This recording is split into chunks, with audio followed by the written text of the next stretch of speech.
Welcome to the Carl Jackson Podcast. Carl Jackson here. Brandon Paul Crouch, the grandson of TBN presidents Paul and Jane Crouch, who have now passed away. This interview is probably the most difficult interview that I've done because he talks about the TBN family and TBN and what happened in that whole situation. And he's a friend, and I didn't really want to go there, but it just kind of happened. I just started asking questions, and honestly, I was shocked at some of the answers that he gave. We recorded this in my office because we're still in the middle of pandemic, so we're trying to take all precautions necessary in studio. Let's watch. We have a guest that's been here. Now this is his third time, and he's come a third time because I've asked him to come a third time because he's still the number one. Well, he was the number one most listened to podcast out of all my episodes for like the last year. And then Donald Lawrence just beat you by like a few hundred a couple of weeks ago. We gotta say some like shocking stuff to get people to listen then. I mean, come on, man. We can't let that happen. Exactly. Yeah, he just beat you by a few hundred a couple weeks ago. So I was like, well, we got to have him back because clearly somebody liked listening to this guy speak. I like listening to him speak, and you know him as royalty, Christian television royalty, but he's not just into Christian television anymore. He's actually a director, and he's directing everything. We're going to get into it. Would you welcome Mr. Brandon Crouch? Yo, thank you. Carl, what's up, man? How are you? Good, bro. How you doing, man? I'm doing good, man. Just living the dream, living the dad life, trying to balance work and play, doing my thing. How are you? I'm good, man. Just keep building and building and building like you are. And we're having some fun over here in the process.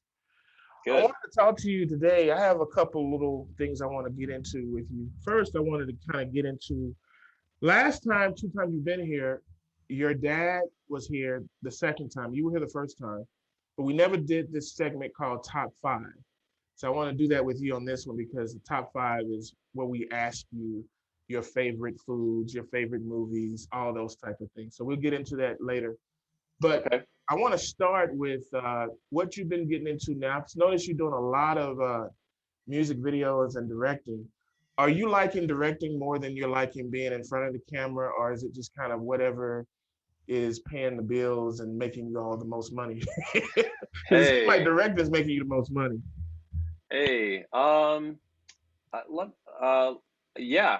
First of all, yes, we are working like crazy, which is good. I think I love being in front of the camera. And it was never that I didn't want to be in front of the camera for a long time. I think just through the nature of what happened with the family and through the Crouch family and just kind of that tragedy, the opportunity just kind of didn't really afford itself, and there wasn't really a platform for it. And to be honest with you, I thought it was important to kind of take a step back and to kind of protect my immediate family, my son and my ex-wife, and just protect them in the process of what was going on. And it was a big legal battle, and it's still going on, but it got quite ugly. And so it was kind of just time for us to just hunker down and find out who we were outside of the TBN family and what that looked like, and, kind of do our own thing. And so I knew that I loved,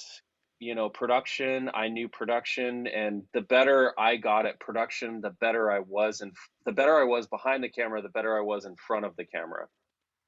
And so, it afforded me the time to get better behind the camera.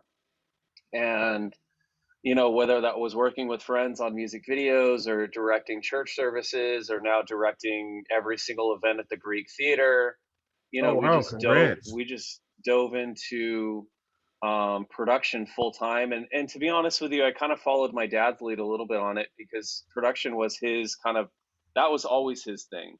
He started at 14 years old directing TBN with a shower curtain and one camera kind of thing. So he's been in production forever, and I think he was always forced to be in front of the camera later on. But it not that he didn't enjoy it, it just wasn't his first love. And so his first love was production. So we just jumped into production and started this little production company called PJ Video, and it was actually a reiteration of what he had previously done when I was a kid. And now at the time I was, my late 20s, early 30s, and so it was just time to kind of maybe redo that. And so we got into production, and I went to school of YouTube and learned how to edit, and learned how to shoot and f-stops and lighting, and then obviously Dad was there to kind of help along the way. And so next thing we know it, we're shooting Google and Samsung events and Google Pixel launches, and we're doing we're just doing production in big ways, in really cool ways. And I think there was a little bit of me that wanted to kind of prove myself outside of the church, and so I kind of pushed to kind of go more corporate, more mainstream. And so here's a good small wisdom nugget: people like to work with their friends. And unfortunately, sometimes friends get chosen over the quality of the candidate, in any situation. And so I always try to treat my clients as if they're my friends, and not that they're not, but I have a lot of great friends in production that I work with, and I treat them as such. And sometimes you get along with other people and you don't with other people, and that's okay. But we'll go out for a drink, or go grab a beer here, or go do whatever, go grab some food or whatever, and just kind of catch up. And I'm really intentional about that. I that's how I operate. And I think it's working. I mean, like I said, we just finished up a really big production job for Arbonne International, the beauty and skincare line that do all the beauty and skincare, and so they just did an international launch, and we helped them create 3 of the videos, and then we did a bunch of their translations for them for all the different countries and all that kind of stuff. And so Wow. anyway, I say all that to say that I don't I it's not that I don't not love being in front of the camera. I really do, but I love production as well, and all assets of it. And to be honest with you, I come into work every day and I get to play with camera gear and computers and all that kind of stuff, and it's fun. So I dig it. So let me pivot a little bit. So how do you gain clients? Because normally you go through an agency or whatever, but it seems like you guys have kind of built a brand and a name, and I guess I'm assuming they just kind of call you guys. Is that how it works, or do you have an agent, or?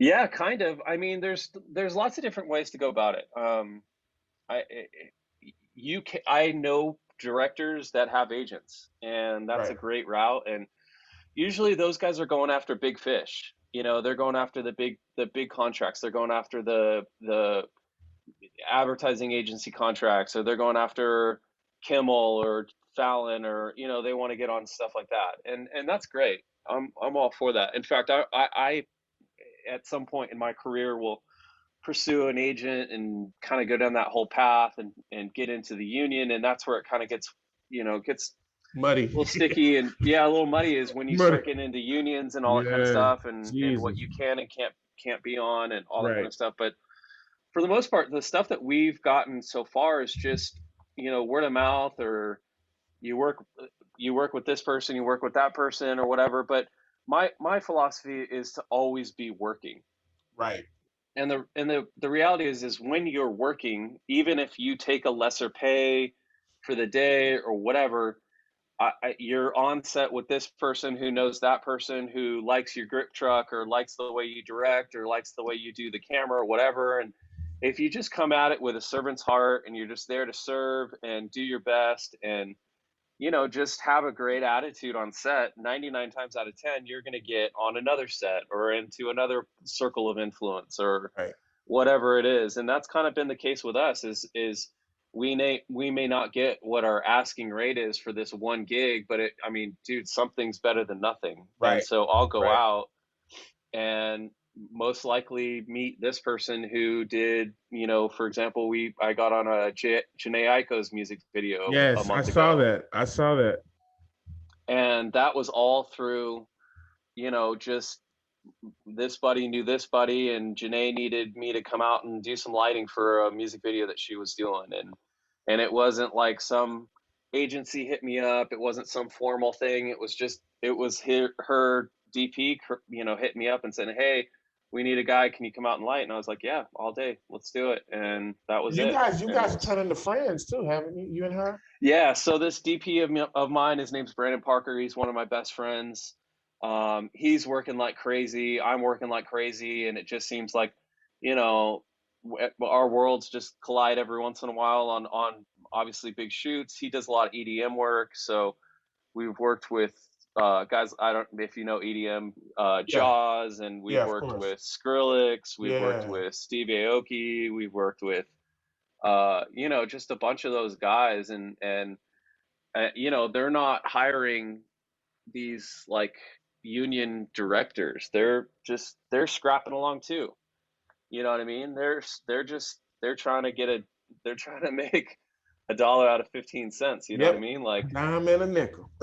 exactly. So sometimes even for big jobs like Steve and Skrillex, it's like, hey, can you come out for $500 for the day? And it's like, well, it's not what I normally charge, but dude, it's Steve Aoki. You're gonna get out and you're gonna do the job, and those guys are working and hustling too. So Yeah, I think it's I respect the hustle. the game has changed. I was telling somebody the other day, like I remember a Nas video would be, $800,000 for a Nas video, and I heard Nas just did a video for like 5 grand. Like, I mean, the game's changed in the sense that these guys were doing one music video a year, and it was like the block you were creating a movie. Now these guys are having to create content daily for every social daily. platform Yep. and everything they're doing. I mean, a lot of the big advertising agencies that we work for, most of the stuff we're doing is just social stuff. It's like we just did a workout bike video for this company that is putting their stuff on Amazon, and they just needed little, teaser Amazon videos. So, it's just the amount of content that's being created right now. It's people are scrapping by and doing, little things. And so, I mean, I like to, if you have a pie like this and there's 100% of the pie, I mean, the top 10% of that pie are like the $1 million+ budgets where you're talking like $1 million+ movies, $1 million+ music videos, all that kind of stuff. But 90% of the pie is $100,000 or less projects, and that's a lot of work. I mean, there's a lot of money to be made. There's a lot more money to be made in that pie than there is the big pie. So, I mean, dude, my thing is, I'd rather make 100 $1 bills than one $100 bill. Say Because that again. if that $100 bill goes away, I got zero. But if $1 goes away, I still have $99. You know what I mean? And so that's kind of my philosophy, is to be always be working, always be on sets, be out there. I mean, for people who are trying to get into the business, get out and grip for free, do whatever you got to do to scrape along to get out. I mean, I call them kids now because I'm 38, but we have these 22, 23-year-old kids hanging around the office all the time. They're Right. editing little things for us, and they're running out just doing whatever they got to do to get Same by. But here. Same you know here. what I mean? So Yeah.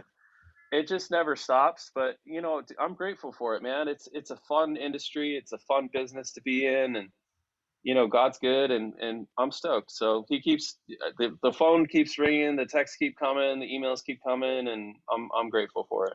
Let me ask you this. So I'm gonna get a little deep. I'm gonna get a little dark and deep for a second, because Yeah. I want you to be back to number one. Okay. Okay. Let's do it. So, okay, I want to talk about TVN.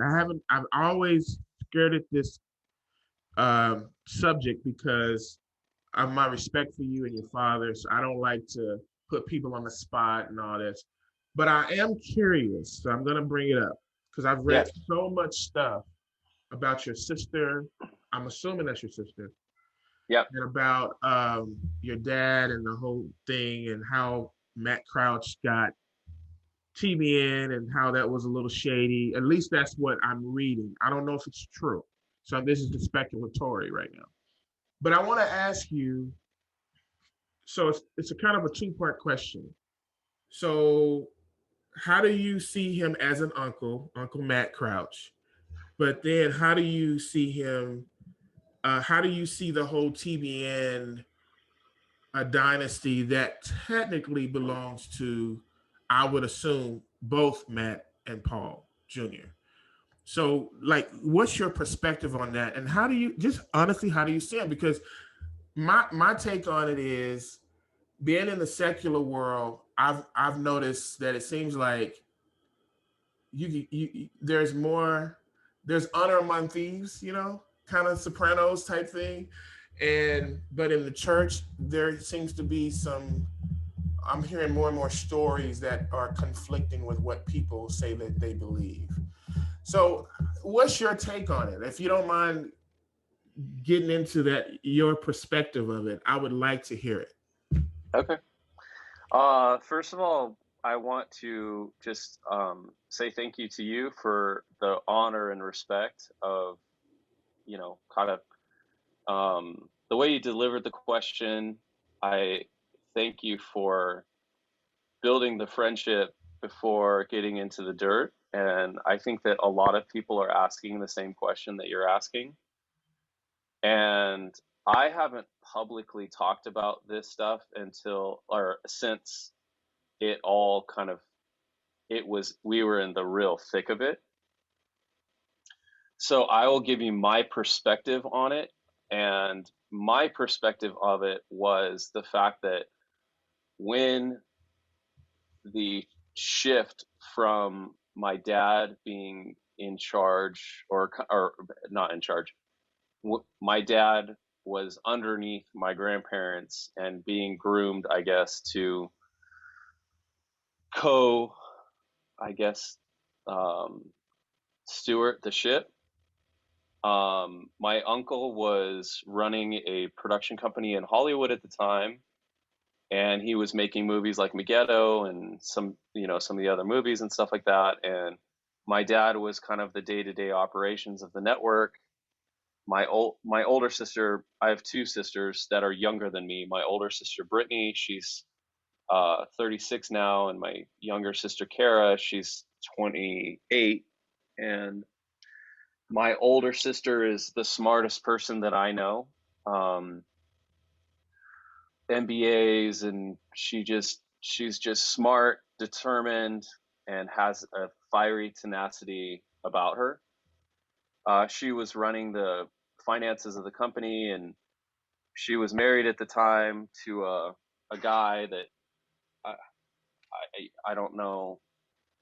I can't say positive or negative things about him because I don't know enough about the situation. So anyway, that was kind of where we were at, and where I was at personally. I was a simple freelancer of the network.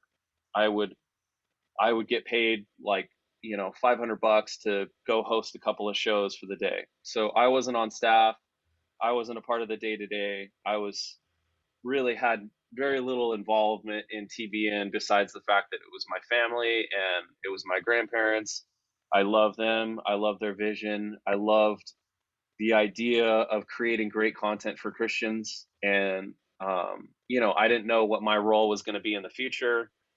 But I was kind of a innocent bystander, I guess, if that makes any sense. And so, to save the time of what happened, you can read about it in the news. Yep, it's everywhere. Yeah, it's everywhere.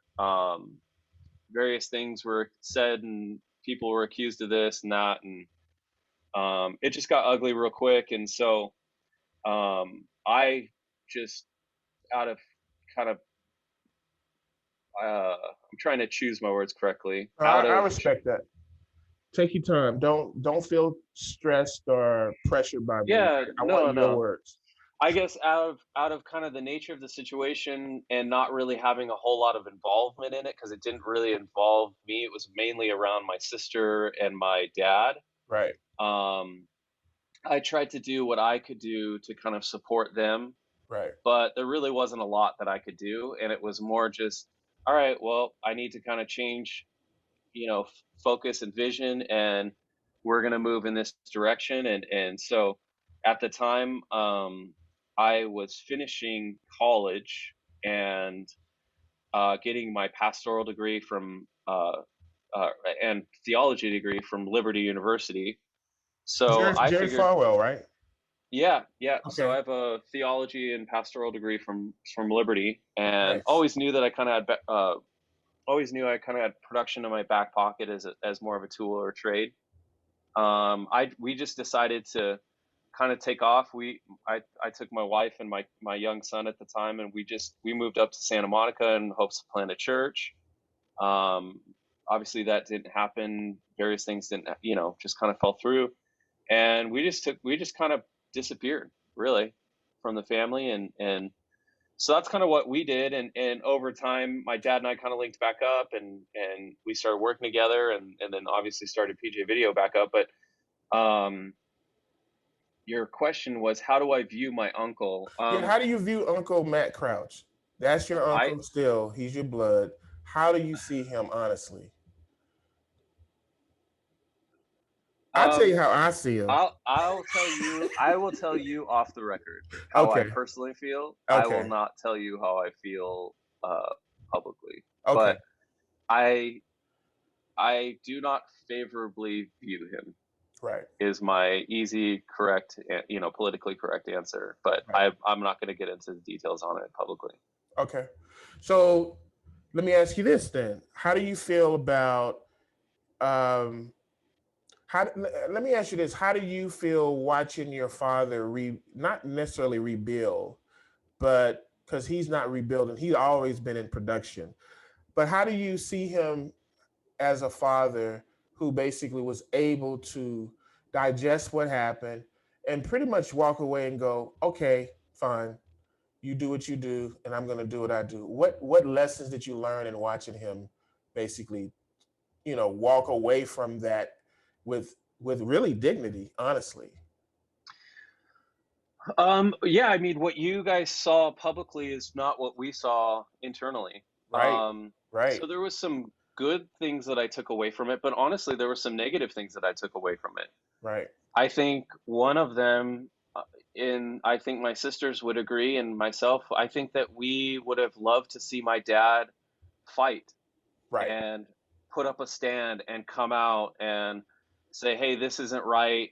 Let's put the family together and come out and lead a little bit better. And that's not a knock against my dad. I think my dad's position on it was more just he he was doing the TBN stuff out of respect for his father and mm, honor to his father.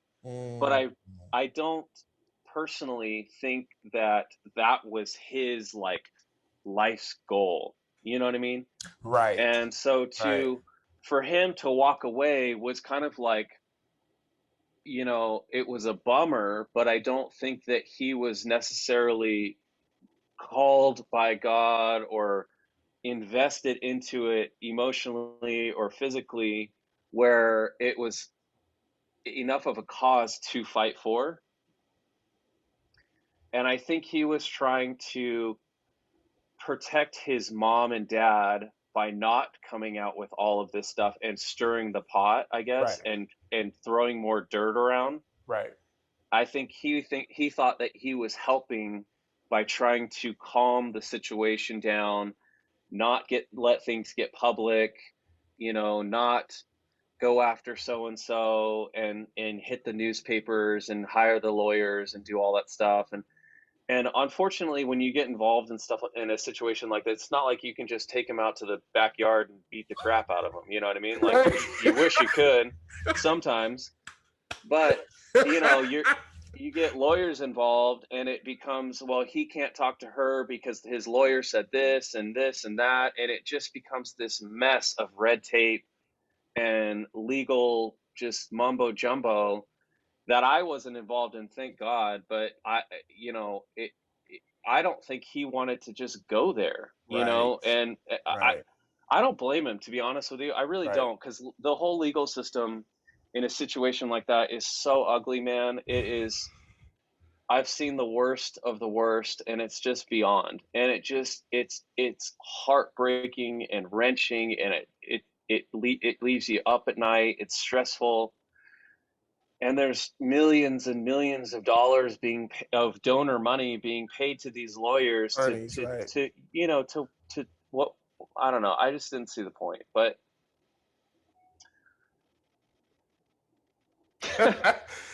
So do you even talk to Matt or anybody from the family, or has it been years? I haven't talked to.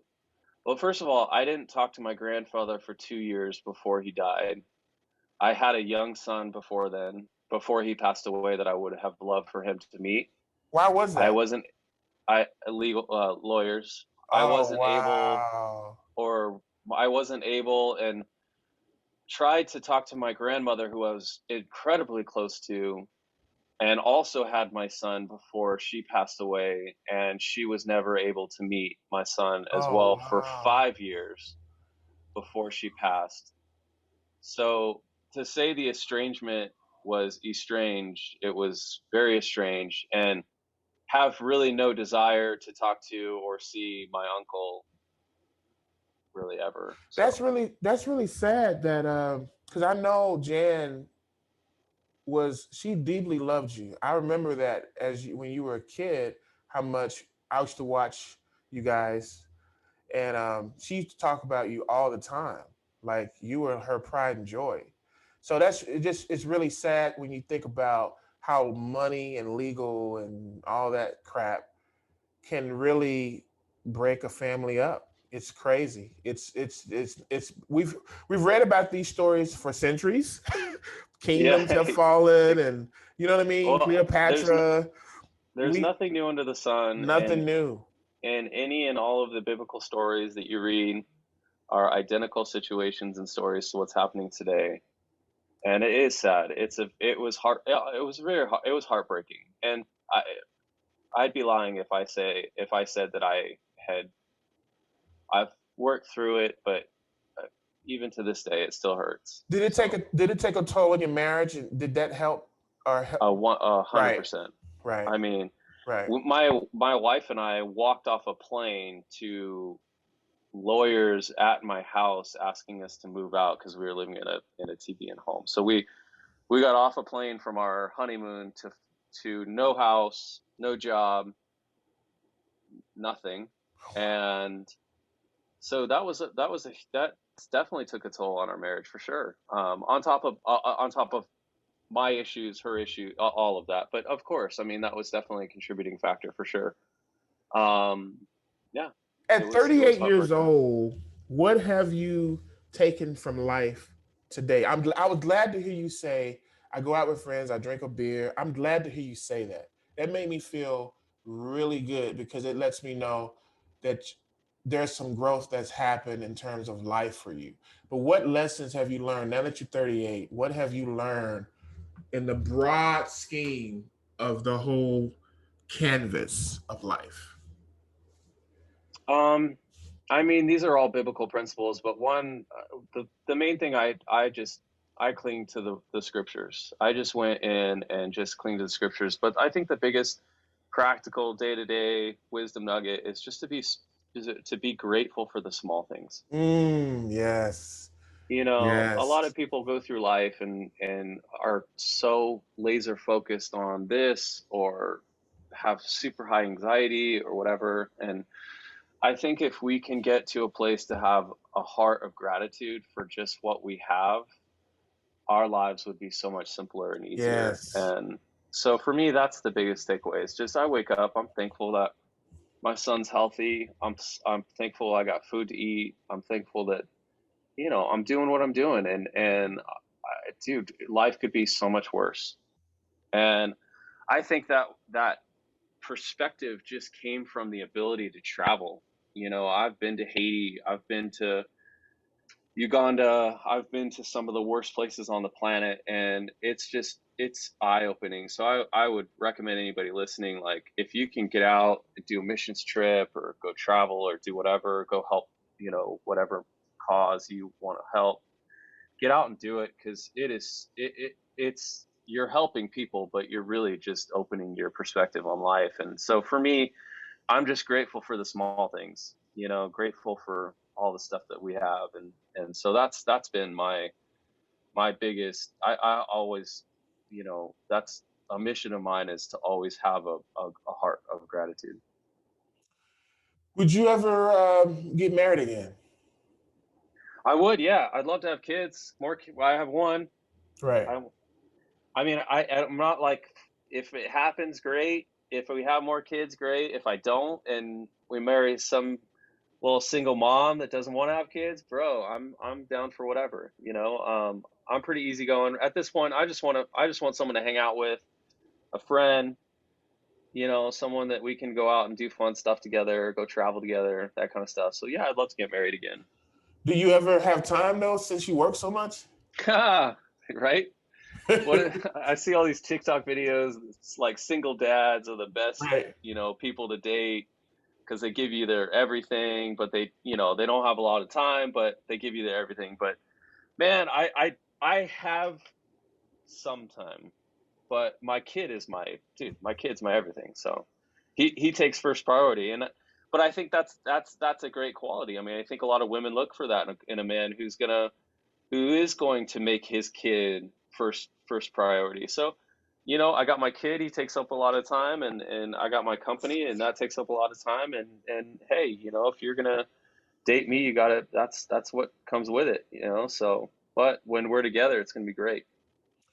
Do you feel that you're building something that's better now with your father than if he was the king of TBN, the king of TBN? Yo, that's a great question. And I actually wanted to mention that I am more grateful that of what I'm doing now, and the door that God closed back then, even though it was so painful.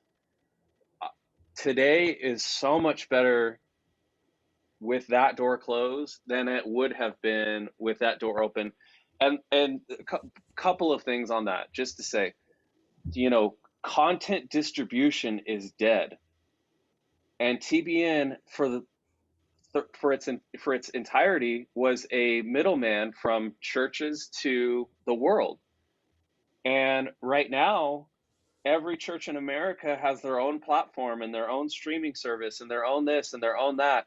And so, where my dad and I at the time, and I was kind of just in his right year, was we were trying to turn the ship, and my ITBN. grandfather was Yeah. always kind of pulling the reins back. But in the back of our minds, we knew that there was a shift happening with the internet, and we were trying to steer the ship into a different direction, away from being just a content distribution platform and more into a content creation platform like a Netflix. Netflix, right. That's Netflix what creates what? ITBN was. That's what ITBN It's what was. ITBN was, and it needed to shift away from just redistributing ministries' content to creating their own valuable content. And so that it just, with the wheels and the cogs, they were just so big and so slow at TBN. It would take a whole monumental shift, and my grandfather wasn't really on board with it. My grandmother was doing the Holy Land experience, and so she was kind of just doing her own thing.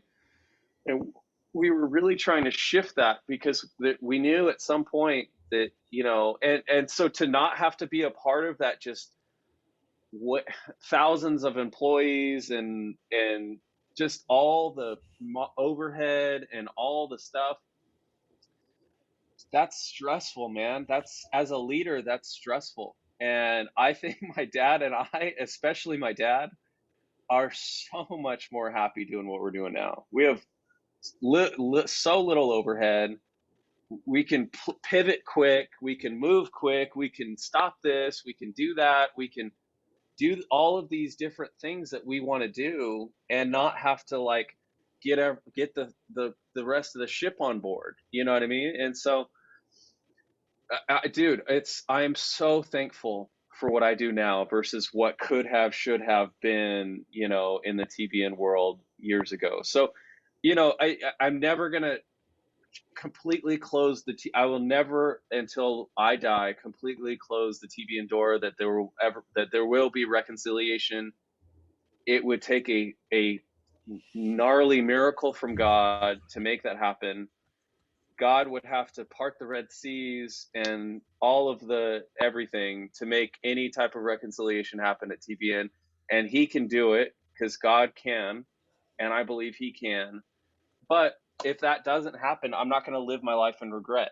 I'm not going to live my life looking back over my shoulder thinking woulda, shoulda, coulda, because that's just dragging me down. Those are just weights on me. So right now, dude, I'm free as a bird. We're loving what we're doing. We're having a great time doing it. So Isn't that really the key to all of it anyway? Is just to find your peace and happiness, that the thing that makes you happy more so than building this, what we've been told as kids, build this empire, look for that, in the 80s, it was about who had the biggest house, the most gold, the most whatever.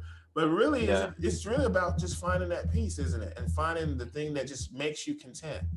just have a heart of gratitude. Be grateful for the small things, and you'll be good. That's really So the definition of success. yeah, yeah. I don't need. I mean, what's a $50,000 car versus $100,000 car? You're going to the same place, man. Like, Same place. you're good. So, man, I'm like I said, dude, I don't need to be traveling around on private jets and all, doing the whole. To me, I don't see. There's no value in it. The Right. value is in my relationships, in my friendships, in my immediate family, and so that's where I'm going to place, my focus. So let me ask you this before we take off. I know you got a busy day. So I want to get into the top five. I want to do the top five with you. Cool. All right. So your top five favorite places to visit, to travel. Ooh, places I've been. Mykonos, Greece is top. Just Greece in Greece. general. I love Mediterranean food. The food's healthy. The people it's just incredible. So the Greek islands was top for sure. My daughter's mother is from Greece. Oh my God, it's incredible. Her family, her blood family lives in Greece. That's dude. She wants Let's to go go. so bad, right? It's so legit. It's great. Top five places. I live in the most amazing place on the planet. We live in Orange County, so Yeah, of I would say course. Orange County or San Diego. Right. Hawaii's top for sure. And then I would kind of start doing like you travel to different places for different reasons. I mean, some you want to go sit on a beach for a week, some you want to go see the Louvre and the Eiffel Tower and all this kind of stuff. But I would say Paris is incredible. Top, that's three. Italy, Rome especially four. And then I love like Japan's incredible. So Tokyo is Really? probably five for Yeah, sure. yeah. Dude, I'm a Tokyo. sushi guy. Yeah, It just the fresh. I'm a foodie, man. I right. fresh fish. So I love good quality food, and so those are probably my tops for sure. Top five favorite foods. Uh, Mediterranean foods, So what's your favorite Japanese. before you go into your top five, what's your favorite Mediterranean dish, plate, food, whatever? Dude, I had this branzino in Greece that was like out of this world. They covered it in salt and it was the whole fish and it had the head on it and everything. And it was like branzino and cucumbers and tomatoes and olive oil and like this salt that, I mean, it was just, bro, a little bit of wine. Oh my God. Life changing. Life Life changing, changing. huh? And then in Italy, they have a prosciutto and melon, and the melon is red. It's not like pineapple or what's the orange melon that we have here? Cantaloupe? What? Yeah, cantaloupe. So it's kind of like a cantaloupe thing, but it's red, and it's this prosciutto, finely cured, amazing meat around this melon, and it was like sweet and salty and juicy, and it was, dude, bro, life changing. A little olive oil on it, a little wine. Oh my god, oh I my love god. how Honestly, I love how you always end it with a little wine. dude, a little wine with everything will you'll live to 100 years old. I was telling somebody the other day, I said, my dream is to have a yacht, cigar, and a glass of whiskey. That's Hey, nice. cigar, yacht, glass of whiskey. A yacht that I own. Yeah, right. Yeah. The problem is the yacht that you own, you got like 20 grand a month in overhead on that thing Yeah, I just thought to about keep it that. staffed and Yeah, gas and all that, dude. yeah, I I don't thought know. about I that. want to find a friend with a yacht and I'll just hang out with him. So you get the yacht and I'll come hang out with you. So leave me with the stress. Thanks a lot. Yeah, exactly, exactly. Uh yeah, so actually I had a really cool experience. I was with Benny Hinn, and his closest friend was 100% Italian, grew up in Italy in Milan, Oh wow. about an hour outside of Milan. And I was with him, and we went out to his mom's house, and she was like 85-year-old, 100% Italian woman and her husband. And they lived up in these little hills, a mountain, probably 3,000 to 3,000 feet up. And it was like a lake in front of them, and they're up on the side of the mountain. And man, it was just incredible. They had this little cellar that they had dug into the hole of the mountain that kept the wine at a perfect 72 degrees that the wine needed to stay, and they Oh aged their cheeses wow. there. And this guy would walk up and down like a mile and a half every day to the market to get his, whatever. And they had a little garden out front that they would grow their own like vegetables, and so they made us this homemade meal where she made the pastas and the ravioli by hand. I mean, there was no amount of money that could pay for this experience, but we had homemade wine that had been aged for like 20 years. We had homemade pasta. We had I mean, everything had been made from scratch in Italy by this 85-year-old Italian woman. And this guy, he said, the key to success is and he's an 85-year-old Italian man. He said, I drink a bottle of wine every day and it keeps me Mm, healthy. I was like, wow. yo, this guy's onto something. But his lifestyle was walking 2-3 miles To every the store, single day to to the the market. store every single Market. day. Right. And he was a bill of health, man. He was healthy.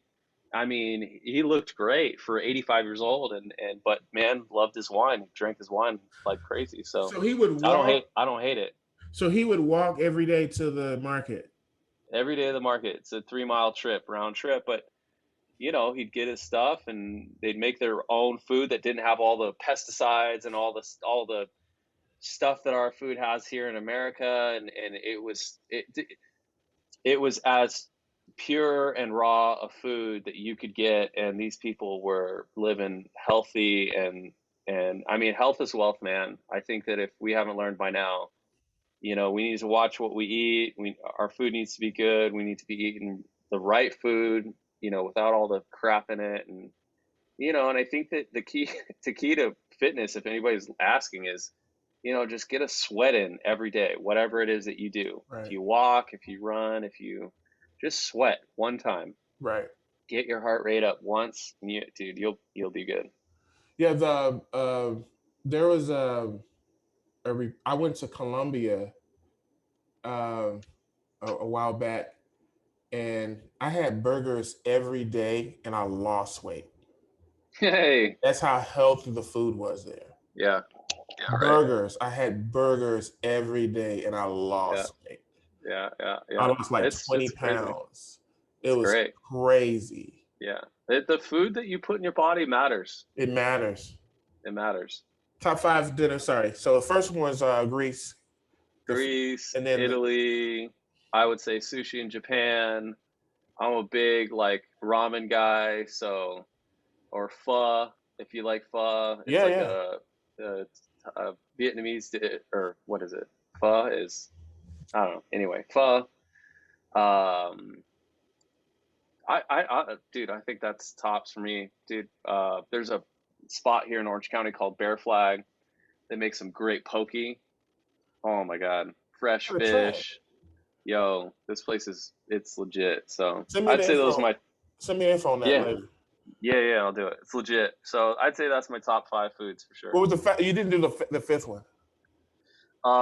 So we did Mediterranean, we did Italian, the melon and prosciutto, we did the bronzino, sushi in Japan. We're gonna do pho, and Okay, then I got you. I was gonna throw in that poke place I right got around you. the In corner from Orange here. County. Okay. Yeah. Top 5 uh things to do. Hockey, dad, church. Church meaning just my getting in with my Bible, just spending time with God. I love a good brewery with my buddies. And I got this big Jeep and we go off-roading in it. Love to go camping, all that kind of stuff. Those are probably daily go-tos for sure. Top 5 favorite movies. Bro, that's so tough. I'm a huge movie buff. So Gladiator, Ooh. Tombstone, Ooh. those are probably 2. Gladiator, Tombstone. I mean, Ace Ventura probably.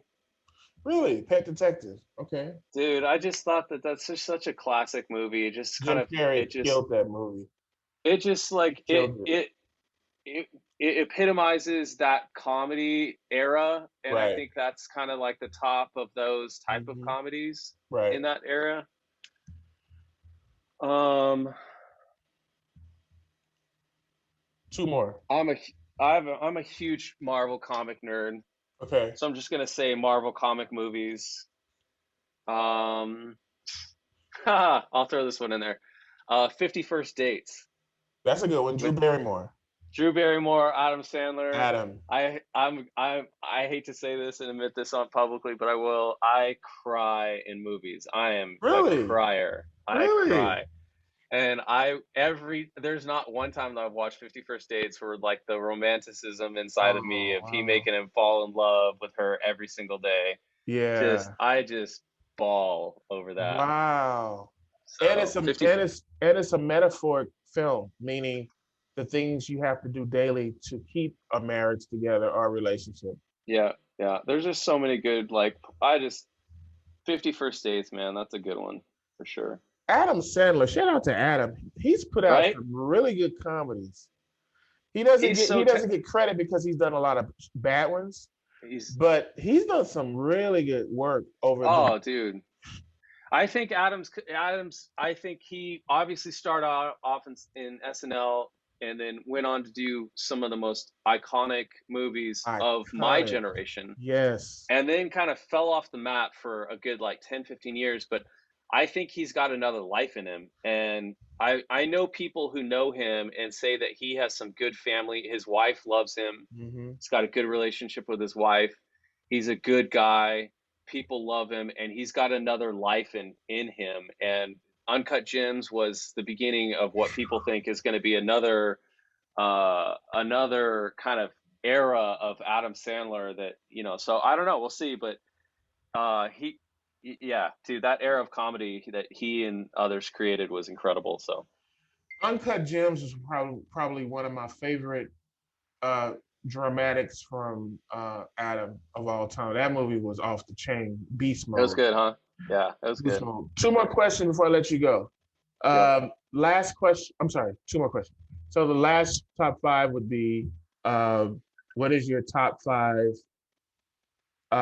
favorite actors?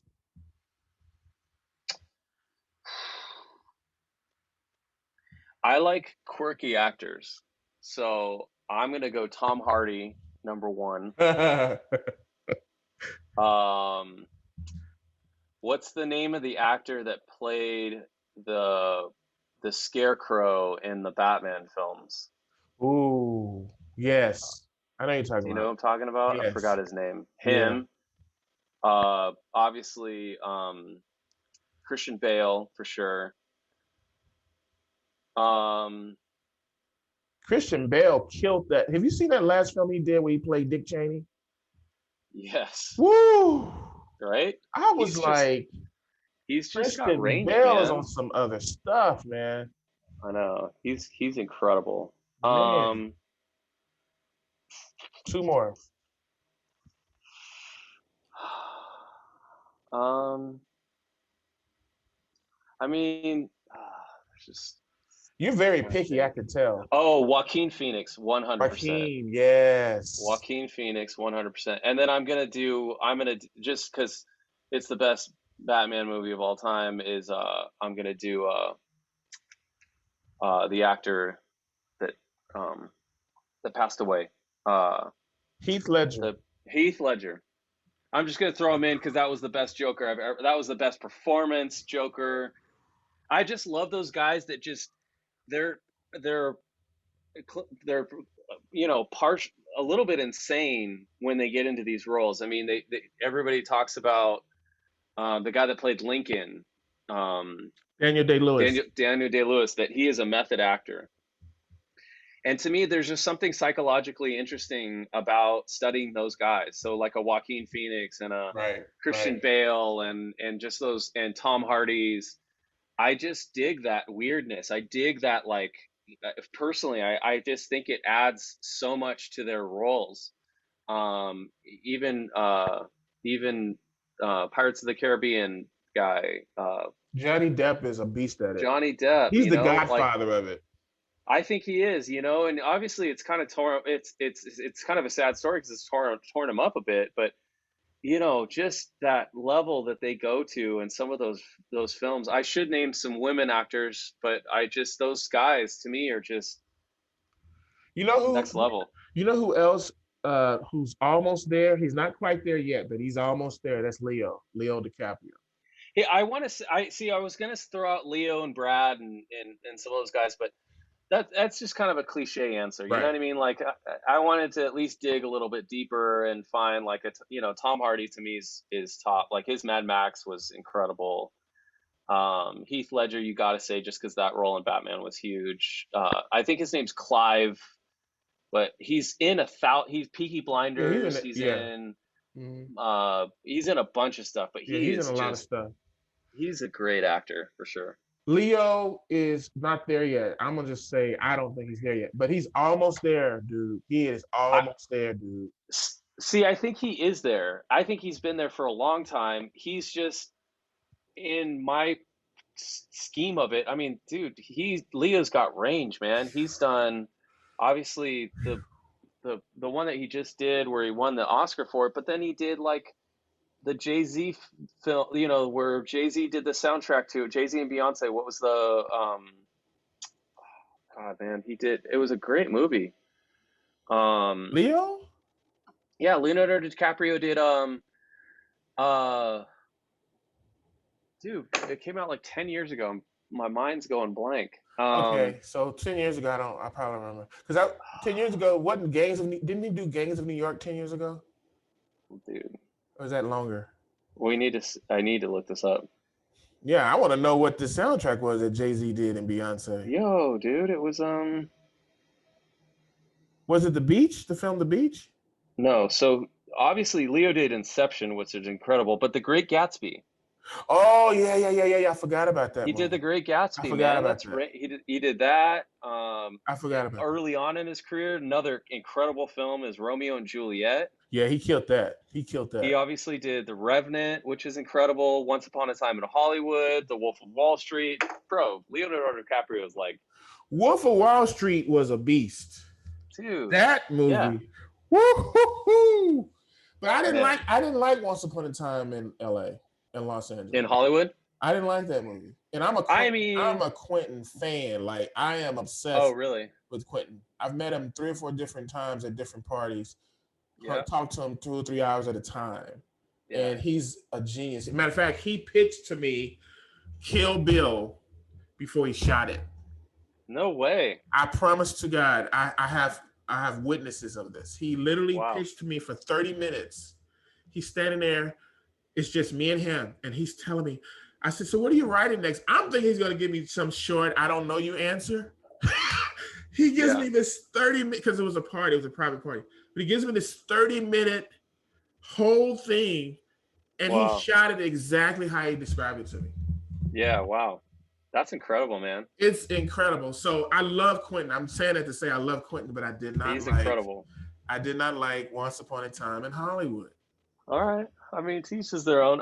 You got to take every Quentin movie with kind of a grain of salt. You have to know you have to go into it and digest it with a bit of knowing that Quentin Tarantino made it, if that makes sense. And Quentin Tarantino is Quentin Tarantino. He's not overlooked by some studio or boss.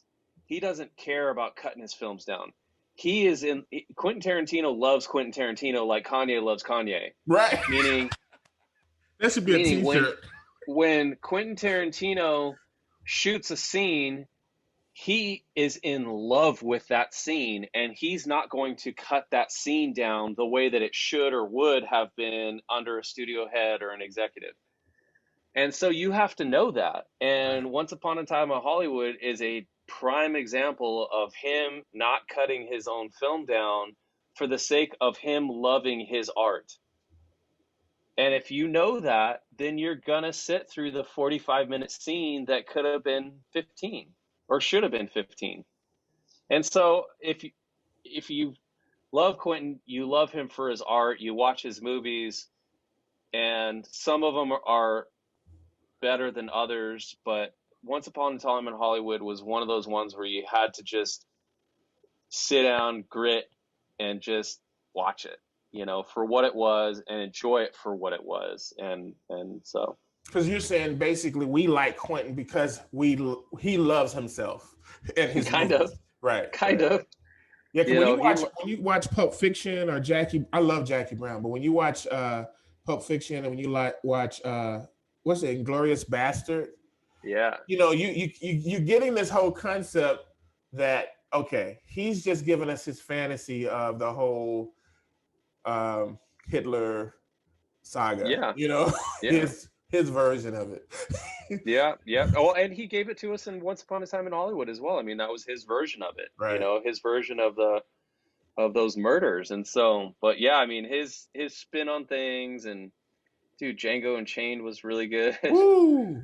You know what I liked about Django? Django was the first time I think my dad's age group saw a love story, cowboy love story, because they like cowboy movies. Yeah. There was a black cowboy movie, but it was a love story. Yeah. And that was the first time they saw that. Yeah. Yeah. That's great. Isn't that crazy? It's crazy.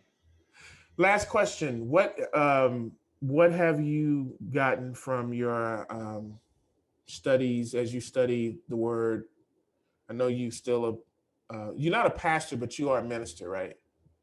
I have a license to be a pastor. Right. I mean, I carry a license, but I am not pastoring at a church right now. So what are you hearing right now in these times and everything? What is the sense in your spirit of what you think the body of Christ or just people in general need to hear right now before we take off?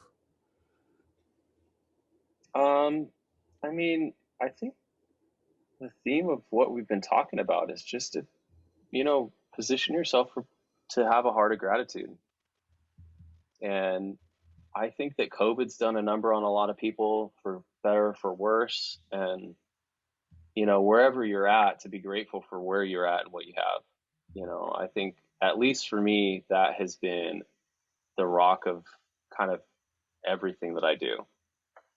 I'm not going to prophesy or prophetically lie about, this or that, but I think just in the season, humility goes a long way, in your relationships and your marriages and with your kids and bosses, spouses, employers, all that kind of stuff. It's just, to humble yourselves before the Lord, and He will do the fighting, the raising up, the armoring, in any situation that anybody's in. So I think that that's kind of, a theme that's been running through this podcast is just, you know, to be in a position of gratefulness and thankfulness is kind of, I think, the what I would be saying to close friends and family for sure.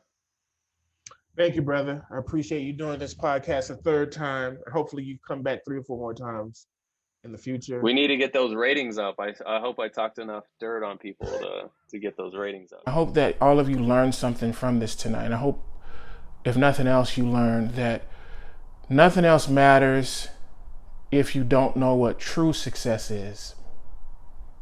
Until next time, be blessed.